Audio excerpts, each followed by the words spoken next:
Saudara, perubahan cuaca ekstrim belakangan ini dirasakan masyarakat Indonesia di berbagai daerah. Badan Meteorologi, Klimatologi, dan Geofisika atau BMKG memperingatkan potensi terjadinya cuaca ekstrim hingga akhir Oktober nanti.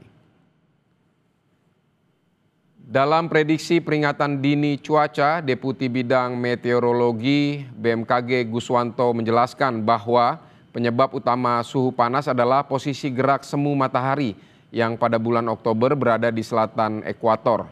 Faktor lainnya, saudara, adalah penguatan angin timuran atau monsun Australia yang membawa massa udara kering dan hangat sehingga pembentukan awan minim serta radiasi matahari dapat mencapai permukaan bumi secara maksimal.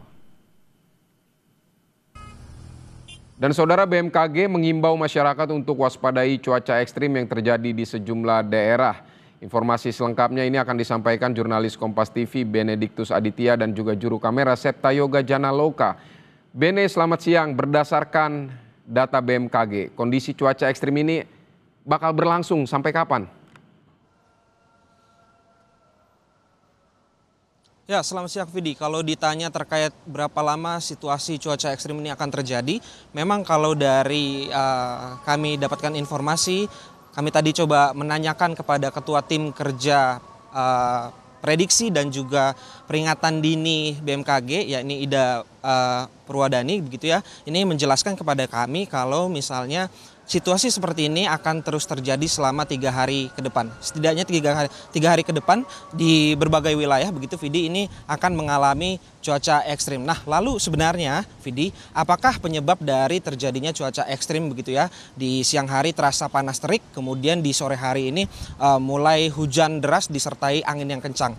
Nah, kalau dari informasi yang kami terima memang ada setidaknya beberapa faktor begitu. Di antaranya adalah posisi gerak semu matahari yang berada di sebelah selatan garis ekuator atau garis khatulistiwa, sehingga memang untuk bagian Indonesia dari tengah hingga ke selatan ini mendapatkan paparan sinar matahari dengan intensitas yang cukup tinggi begitu, sehingga ketika masyarakat yang beraktivitas di luar ruangan tentunya akan merasakan secara langsung dampak dari intensitas paparan sinar matahari. Kemudian juga adanya fenomena monsun Australia atau angin timuran yang membawa angin kering ke wilayah Indonesia sehingga menghambat pembentukan awan, dan ini juga menjadi penyebab salah satu faktor terjadinya cuaca ekstrim.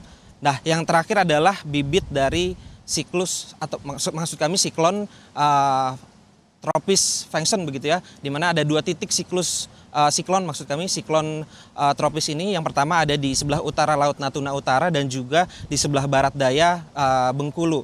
Nah, beberapa wilayah juga sudah diimbau untuk mengantisipasi terjadinya perubahan cuaca ekstrim. Nah, wilayah mana saja, Vidi? Kalau dari informasi yang kami dapatkan memang dimulai dari Papua, tepatnya di Provinsi Papua Pegunungan ini akan mengalami intensitas cuaca ekstrim yang cukup tinggi. Kemudian juga di keseluruhan Pulau Jawa, ini masyarakat yang beraktivitas di Pulau Jawa juga diimbau untuk sewaktu-waktu jika terjadinya perubahan cuaca dari panas ke hujan untuk selalu bersiap-siap. Juga ada di area Kalimantan, yakni tepatnya di Kalimantan Barat. Sementara itu, Vidi. Baik, Papua Pegunungan, Pulau Jawa, dan Kalimantan Barat ini yang akan terdampak paling cuaca ekstrim. Jadi apa imbauan BMKG kepada masyarakat untuk menghadapi cuaca ekstrim ini? Ya, Vidi, kalau imbauan dari BMKG, memang BMKG sudah selalu mengimbau begitu terkait dengan dampak yang mungkin akan terjadi pada perubahan cuaca ekstrim begitu, di mana kita ketahui ini juga merupakan peralihan dari musim kemarau atau musim kering ke musim penghujan begitu ya. Tadi dikatakan juga nanti di awal November ini sudah memasuki bulan-bulan atau musim-musim penghujan. Nah, memang himbauannya adalah terkait dengan dampak kesehatan dan juga dampak non medis. Yang pertama ada dampak kesehatan. Ini diimbau kepada masyarakat untuk tetap memenuhi kebutuhan hidrasi sehingga masyarakat tidak dehidrasi begitu ya. Juga mengkonsumsi asupan-asupan vitamin yang bisa menjaga imun dan kekebalan tubuh, karena kita ketahui di fase-fase peralihan cuaca seperti ini tentunya kondisi tubuh ini menjadi salah satu fokus yang harus diperhatikan. Nah, untuk kondisi non medis seperti potensi terjadinya bencana alam ini juga yang harus diwaspadai karena intensitas hujan yang tinggi dari sedang hingga lebat ini tentunya sewaktu-waktu bisa menyebabkan banjir begitu ya, Vidi. Sementara itu yang bisa saya laporkan. Baik, menurut BMKG tetap terhidrasi, cukupi kebutuhan vitamin dan juga waspadai ada efek bencana seperti itu ya. Benediktus Yanuar, terima kasih untuk laporan Anda.